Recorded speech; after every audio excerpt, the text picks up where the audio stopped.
The forest was silent when she crashed. No headlights, no rescue, just the sound of glass slicing through the dark, and something ancient watching from the trees. They say fate doesn't wait. It hunts. And when the moon calls your name, you either answer or vanish. Her name is Anna, and what pulled her from the wreckage that night wasn't a man, wasn't even human. It was a bond written in fire, a war older than memory, and a love so wild it could burn the world to ash. If you love epic fantasy, forbidden romance, and stories that awaken something primal inside you, then you've just found your next obsession. Subscribe now, because once you step into this forest, you don't come out the same. The forest did not stir when Anna's car veered off the road. It held its breath.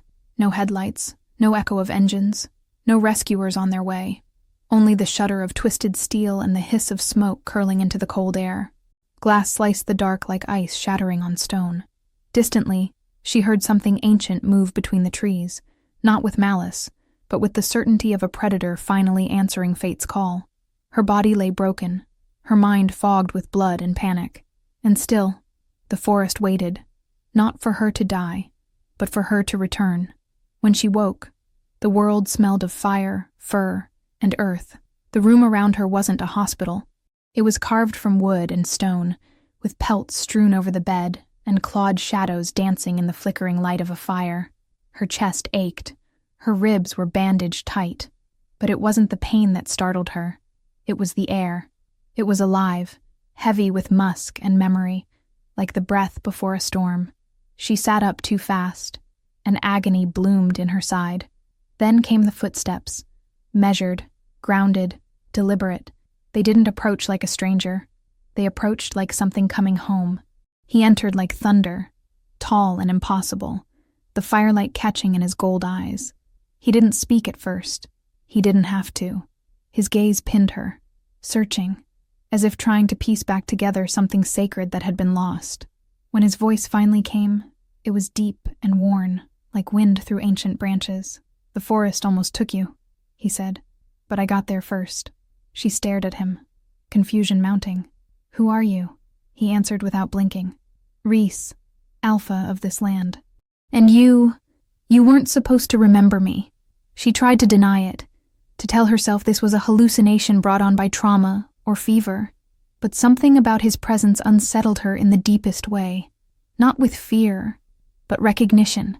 And when she looked down at her thigh, the wound was nearly gone. No stitches, no swelling, just a faded pink scar, as if weeks had passed instead of hours. Her breath caught. "That's not possible." Rhys stepped closer. "It is, for you." He said it like a truth she should have always known, and something in her blood stirred an answer. When she tried to stand, her legs trembled, but Rhys was already there, catching her with one hand. The moment their skin touched, the world split. A pulse tore through her. The scent of pine and smoke was replaced by warm sun and childhood laughter. She was running, wild and barefoot. Strong hands lifted her. Gold eyes, safety, then cold, screaming. The echo of her name swallowed by darkness. She pulled away from him, gasping. "What was that?" He didn't answer. He didn't need to. "You're feeling the bond," he said. "It's waking up." Anna's mind reeled, trying to make sense of a reality that had split under her feet. She had no memory of this man, of this place, and yet, everything in her body recognized them. Rhys looked at her not with shock, but with a quiet kind of grief. "You were taken," he said, 20 years ago, before the bond could complete. I searched every night since." She stared at him, her body still trembling with aftershocks of memory. "I'm not who you think I am," she whispered. But even as she said it, the mark on her shoulder began to burn. He told her she was flamebound, born with a power that only awakened at 25, that her bloodline carried fire, not metaphorically, but literally. "There's a mark under your skin," he said. "It's what makes you dangerous." Anna stumbled to a mirror, heart pounding. For years she'd thought the shape on her shoulder was just a birthmark, but now, under firelight, it pulsed faintly, an ember spiraling like a flame. She reached for it, and her fingertips came away warm. "No," she breathed. "No, no, no." But her body betrayed her. It remembered. Rhys tried to explain, but Anna pushed past him. The truth clung to her like smoke. Every dream she'd had since her birthday, the strange sensation of being watched, the heat that rose beneath her skin when she felt afraid. None of it had been coincidence. It had been calling. She thought back to the accident, the way the trees hadn't stopped her, but caught her, the silence afterward, the presence that had pulled her from the wreck. "What do you want from me?" she asked brokenly. Rhys met her gaze. "Nothing," he said, "except the truth." That night, Anna couldn't sleep. The shadows in the corners of the cabin pulsed with memory. She dreamt of a silver-haired woman whose voice rang with power. "Awaken the flame," she whispered, "before he finds you again." The dream ended in fire and screaming. Anna woke with her heart in her throat. She ran outside into the cold night air, the firestone on her necklace glowing faintly against her chest. Rhys followed her, concern etched across his face. "It was her," Anna whispered. "The woman in my dream. She knows something. I think she's real." Rhys went still. "Describe her." Anna did, and he blanched. "That sounds like my mother," he said quietly, "but she vanished when I was a child." The revelation stunned them both. If Anna's dreams were real, then they weren't just memory. They were inherited. Anna rushed back inside, heart racing. In a drawer she hadn't opened before, she found a small velvet box. Inside was a necklace with a red stone, warm to the touch. As she held it, another memory surged forward, the silver woman fastening it around her neck. "To protect your fire," she'd said, "until you're ready to let it burn." Over the following days, Anna's world shifted from impossible to inevitable. Her senses sharpened until they overwhelmed her. Smells grew vivid. Sounds became unbearable. She could hear the heartbeat of the forest, feel the air change seconds before the wind stirred. Rhys began training her in secret, teaching her how to listen to the land, to track like a wolf even in human form, to control the heat that pulsed beneath her skin. And through it all, their bond deepened, not with lust, but with gravity, something ancient tethering them soul to soul. But not everyone welcomed her return. News of the flamebound's awakening spread through the territory like wildfire, and wolves could smell power. Curiosity turned to suspicion. The pack began to gather, some drawn, others hostile. At the center of it all stood Kale, the beta, sharp-eyed, silent, and scarred. When he first laid eyes on Anna, something flickered in his expression. Recognition and resentment. "She's the flamebound?" he muttered. "Or just a distraction from a crumbling alpha?" Tension sparked instantly between the two men. Rhys stood his ground. "She's mine," he growled. But Anna cut between them before dominance could turn to violence. "Stop talking about me like I'm not here," she snapped. Kale's eyes met hers, calculated, assessing, but for a moment they softened. Something unspoken passed between them, like a thread pulled taut across time. That night, Anna overheard two packmates whispering near the tree line. "If she's really flamebound, she'll change everything." And maybe they were right, because the land was changing beneath her feet. Animals grew quiet when she walked. Leaves whispered her name. The flamestone around her neck no longer glowed. It beat, like a second heart. The dreams came more often, each one stranger than the last. Forests burning, wolves howling, a voice whispering her name from beneath the roots of the earth. Rhys tried to protect her, but Anna could feel something slipping from his grasp and rising in her own. Then came the vision. A storm, a circle of runes, fire that didn't burn, but revealed. She saw her past, not just her own life, but lives before hers, a lineage of fire and war. She saw a woman fall to protect her child. She saw herself as that child, and behind it all, a shadow, a face she couldn't place, until she woke screaming and Rhys caught her mid-fall. "He's coming," she whispered. "I saw him. I think he took me." Kale began to train with Anna, at Rhys's command, but something shifted during their sessions. Where Rhys's presence ignited heat, Kale's gave her stillness, clarity. When his skin brushed hers in a simple sparring match, her body responded, not with flame, but balance. She pulled away, shaken. That night, as Rhys stood watch by the hearth, Anna asked him, "Can someone be bonded?" "To two." His silence was answer enough. "It's called the twin flame curse," he said at last, and it always ends in blood." The words hung between them like a blade. Anna felt the weight of two fates pressing against her chest. One burned with devotion, with the fire of what had always been promised. The other pulled with something else, something that felt like truth. She began to avoid Cale, but that only made the connection more potent. In his silence, she heard longing. In his restraint, she saw mourning. And every time Rhys touched her, the fire sparked, but it no longer answered only him. Anna began to unravel, torn between two flames, two futures, two versions of herself. The girl who had fallen into the woods was gone. What rose in her place was something reborn. When the War Council summoned her, Anna stood at Rhys's side, cloaked but not hidden. They introduced her as flamebound, bearer of the old power. Eyes judged her, some with awe, others with fear. And then Cale spoke. "If her flame can't be controlled," he said coldly, "then it will burn us all." Anna stepped forward. Her voice did not tremble. "I didn't ask for this," she said. "But I won't run from it either." The council murmured. Myra, the blind elder, spoke last. "The mark may be true, but it has not been tested." Rhys led Anna out before blades could be drawn. "You shouldn't have spoken," he growled. "I showed strength," she replied. "You showed doubt," he snapped. From the shadows, Coyle answered quietly.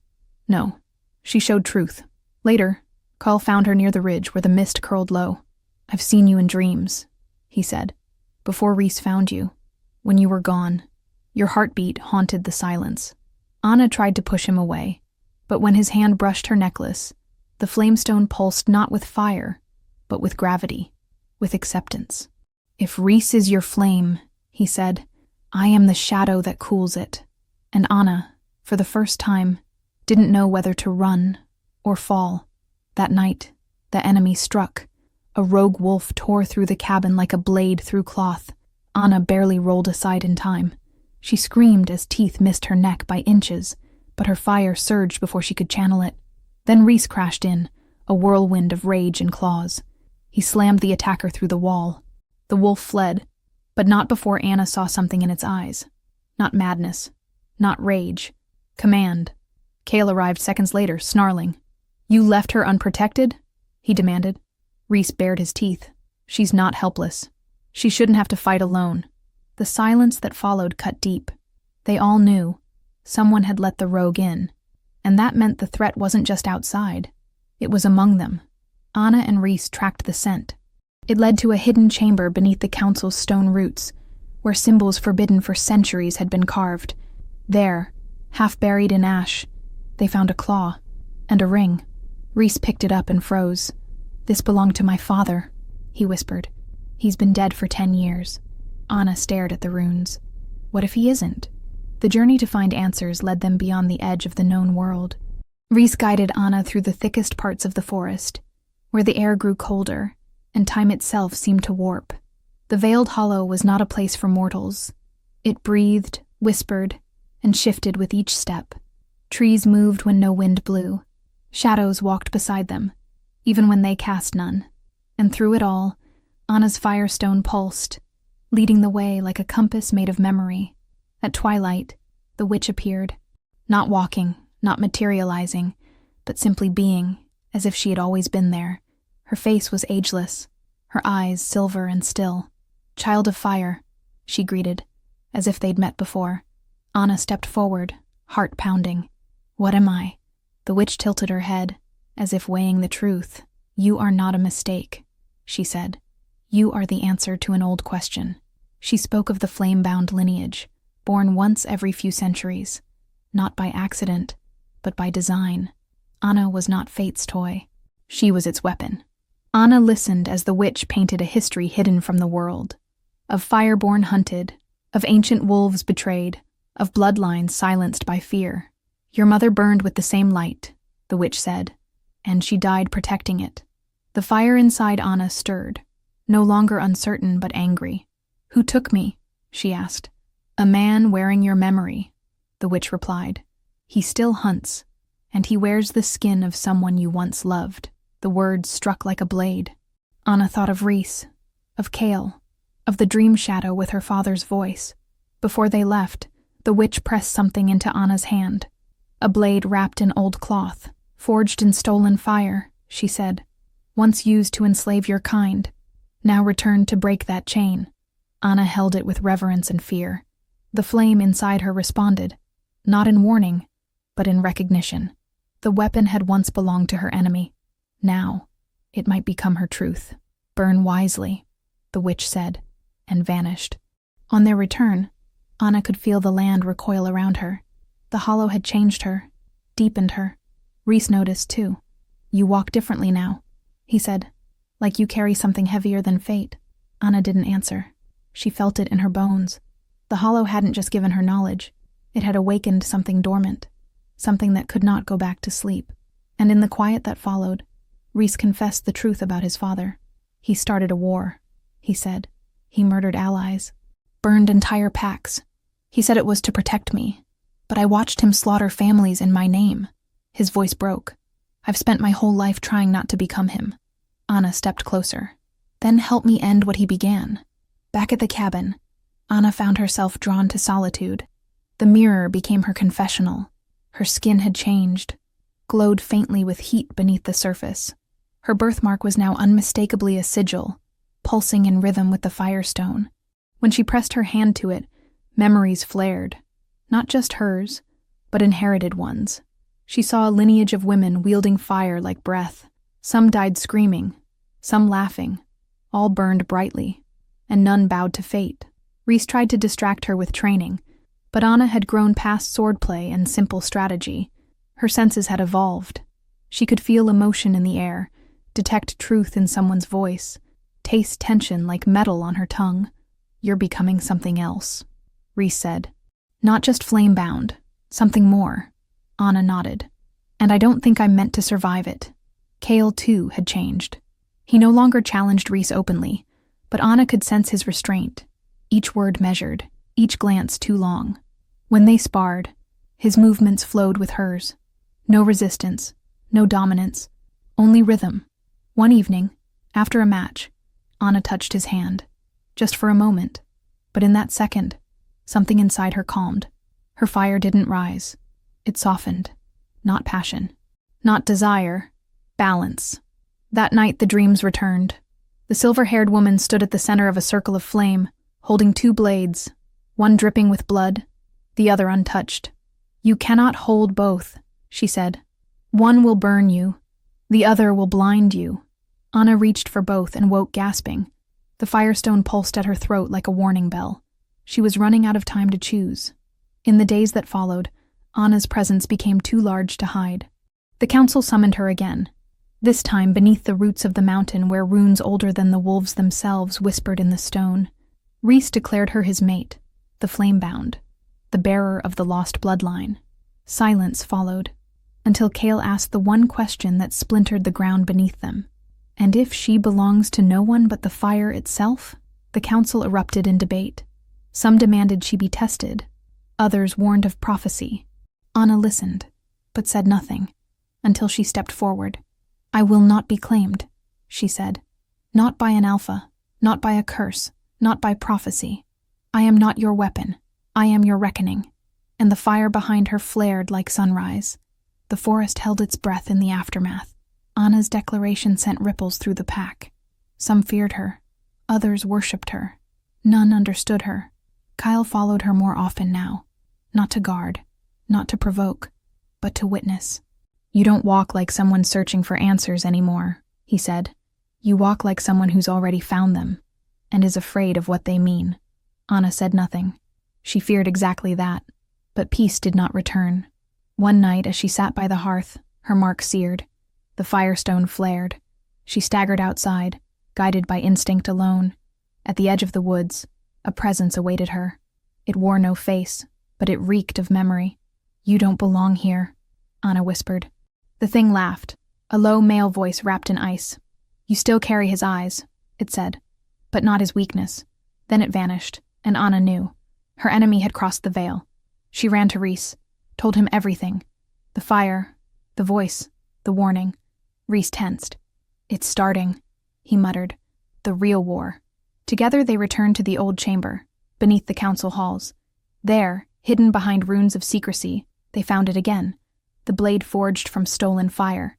Anna picked it up this time. Her skin didn't burn. It hummed in her hand. "It belongs to me now," she said. Rhys didn't argue, but Cale did. "If you carry that blade, the forest will know you as kin to him." "To who?" Anna asked. Cale's voice was stone. "The one who stole you." Then he stepped closer. "My brother." The truth shattered through her. The man who hunted her. The one in the shadows. Wasn't Rhys's father alone? It was Cale's blood. The two men she was tethered to were bound to the monster who had stolen her past. Anna screamed that night, not in fear, but in fury. She had been forged in lies, and now, with fire in one hand and truth in the other, she vowed to end them. The full moon rose blood red, casting long shadows over the ridge. The first strike came swift and silent, rogue wolves with eyes hollowed by submission, not madness. Rhys fought 3 at once, his claws flashing silver beneath the crimson sky. Anna arrived just as the blade pierced his ribs. She screamed, the sound splitting the heavens. The fire inside her didn't explode. It imploded, collapsed into a single devastating stillness. She knelt beside him, pressing trembling hands against the wound. "Stay with me," she begged. "Don't close your eyes." Rhys, bleeding out, managed a smile. "You're ready," he whispered. Then his eyes closed, and the world unraveled. Anna stood, her body no longer hers, but the vessel of something ancient. Fire didn't erupt from her. It poured, like an aurora made of vengeance and mourning. Wolves fled before her. The ground burned where she walked. Her steps cracked the earth. With one raised hand, she split the enemy line. But she didn't chase. She protected. She held the ridge like a goddess risen from flame and sorrow. And for the first time, the forest knelt. Kyle reached her after the last body fell. "He's not dead," he said, "but he's fading." Anna pressed her hand to Rhys's chest again, and the firestone pulsed with a new rhythm. Not destruction. Restoration. Her flame shifted, changed, became something gentler, something more. Rhys breathed, but the fire had taken something in return. Anna's strength faltered. Cale caught her before she fell. "You saved him," he said, "but now the flame must choose." In her heart she knew it already had, and that choice would not come without sacrifice. They brought Rhys to the old temple ruins, the only place where the fire might sustain him. Anna stayed by his side, feeding him flame with touch alone. Her body dimmed with each passing hour, like a candle burning itself hollow. Cale found her in the shadows. "You can't keep both," he said. "Choose." She didn't answer, not with words, but when she rose, her fire flared silver. She stepped into the inner sanctum of the temple. There the goddess appeared, not in form, but in reflection. 2 mirrors stood before her. In one, Rhys at her side, a kingdom forged in passion. In the other, Cale, steady, shadowed, offering peace. "You can't walk both paths," the voice said. "One bond must break, or the fire will consume you." Anna closed her eyes and touched Rhys's heart. The mirror shattered. The link to Cale snapped like a bowstring. He staggered back, pain written across his face. "You chose well," he said, "even if it kills me." And then, he smiled, not with bitterness, but freedom. The curse lifted, and Rhys's eyes opened. The moon rose like a blade in the sky, full, red, watching. Wolves poured from the forest like ink spilled over stone. But these were not the same creatures Anna had faced before. They were too coordinated, too silent. At their front rode a man with a young face, and eyes that didn't belong to him. Rhys staggered to his feet, as if his body knew the truth before his mind caught up. "Father?" he whispered. The man only smiled. "You were always too soft." But the body wasn't Rhys's father's. It was Cale's brother, possessed by a spirit older than memory, twisted by a ritual meant to cheat death. Cale froze when he saw him. "No," he gasped. "That's my brother." And Anna understood then. The final enemy wasn't just a man. It was a history repeated, a curse inherited, and it had come to collect what she had broken. The battlefield became chaos. Anna led the charge, flame bursting from her limbs like wings. She danced through the fray with fire as her blade, cutting down wolves tainted by control, not rage. Rhys fought at her side despite his wounds, and Cale, untethered now, threw himself into the center of the enemy line as if sacrifice were his only purpose left. The corrupted Alpha, once Kale's brother, now host to the spirit of Rhys's father, moved through the battle untouched, smiling as though it were all a game. "This fire was never meant for you," he hissed at Anna. "You stole it." She raised her blade, forged from that very fire. "No," she replied. "I inherited it." And with one final strike, she drove the flame not into flesh, but into the earth. The runes on the battlefield ignited. The corrupted wolves screamed. The spirit inside Kale's brother shrieked and twisted, trying to flee, but Anna's fire wrapped it in light, not burning, but binding. She didn't destroy it. She severed it from the land. The earth roared, the sky split in flame, and when the fire cleared, Kale knelt beside his brother's fallen body, tears carving through ash on his face. The war had ended, but not without cost. Silence settled over the land like snow.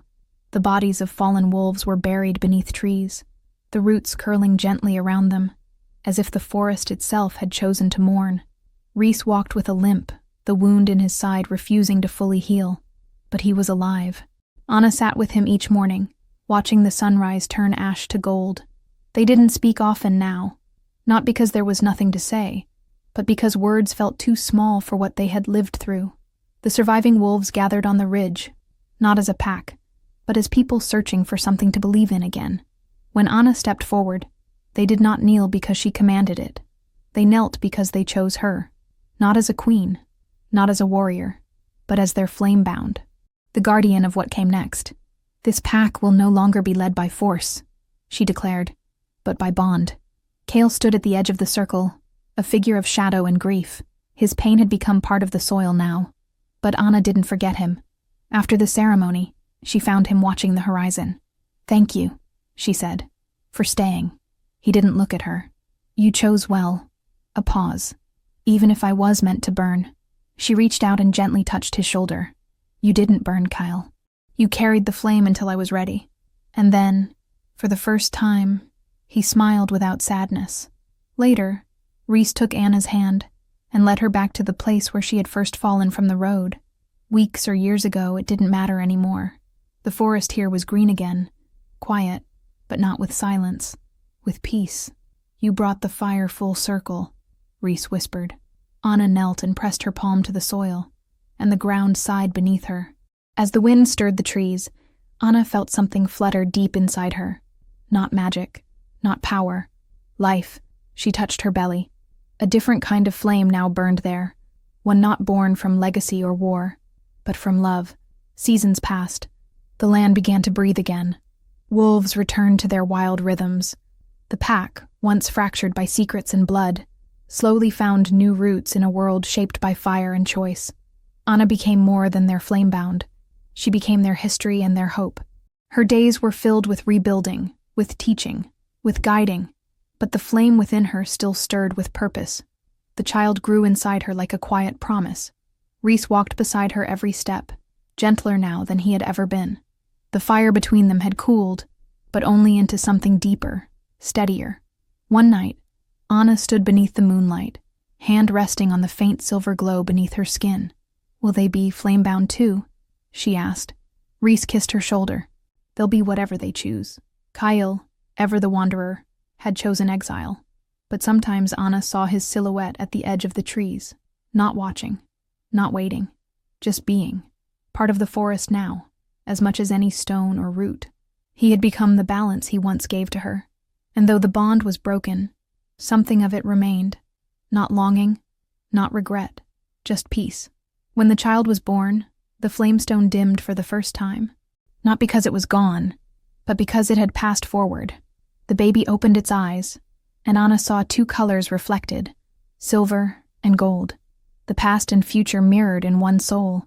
She named the child Lyra, after the constellation that guided wolves home, and as Anna held her, she realized something beautiful and terrible. The story was no longer hers. It had moved beyond her bones, her scars, her fire. It now lived in the next breath, the next howl, the next heartbeat of the earth. In the months that followed, Anna and Rhys built not a kingdom, but a sanctuary. The old symbols of dominance were torn from the council stones. In their place, the runes of connection were carved: flame, root, sky, shadow. The pack learned to lead not by hierarchy, but by harmony. Some resisted, others thrived. All were changed. The forest, once twisted by war, began to heal. The trees regrew their crowns. The rivers cleared. Birds returned. But deeper still, Anna felt the land stir with something new. "It's like the forest is waking up," she whispered one night. Rhys nodded, because for the first time, it doesn't expect war. Anna returned often to the hollow, not to seek the witch who never appeared again, but to remember what had been asked of her, what had been given. Sometimes the wind whispered her name, not to command, not to warn, just to say, "You were here. You mattered." Kale's name became a story. Children of the flamebound whispered of the shadow who walked beside the fire, who gave without asking, and left without taking. His brother's grave lay beneath the white oak, where the war had ended. Anna visited it only once. She left no offering, only a single ember from her necklace, placed gently in the soil. And when she rose, the wind shifted. The oak's leaves turned silver for a single breath, and Anna smiled. Years later, Anna sat at the highest ridge of the forest, Lyra asleep in her lap. The sun dipped below the horizon, setting the sky ablaze in gold and ash. Rhys stood beside her, silent as ever, watching the light stretch over the land they had saved. "You feel it too?" he asked. Anna nodded. The earth breathes differently now. Below, wolves move through trees, no longer hiding, no longer hunted, just living. The flamestone no longer pulsed for danger. It pulsed with memory, a heartbeat of all that had come before, of all that would come after. Anna placed it around Lyra's neck, and for the first time in years, it glowed bright. The next flamebound had already begun to burn. In the distance, a golden wolf howled, its voice high and clear. A second howl answered, lighter, younger. Anna smiled. "The forest remembers," she whispered, "and it forgives." Rhys took her hand. "You were its fire." She shook her head. "No, I was just its beginning." The wind rose, carrying scents of moss and morning. And in that final stillness, Anna closed her eyes, not to sleep, but to listen. The flame no longer consumed. It guided. Some stories don't end. They shift. They breathe. They become the path that others follow. Anna's story was written in ash and blood, but also in light, in rebirth. The forest that once swallowed her had given her back to herself, and now it gave her forward. She stood on the same cliff where her journey began, Lyra's hand in hers. Together, they watched the horizon burn with dawn. The girl's eyes gleamed silver and gold, and her voice echoed with the calm of a storm not yet awakened. "Tell me again," Lyra said, "how you found your fire." Anna smiled. "I didn't," she whispered. "It found me, and then I learned how to let it burn without breaking." Far below, the wolves howled, not in warning, but in welcome.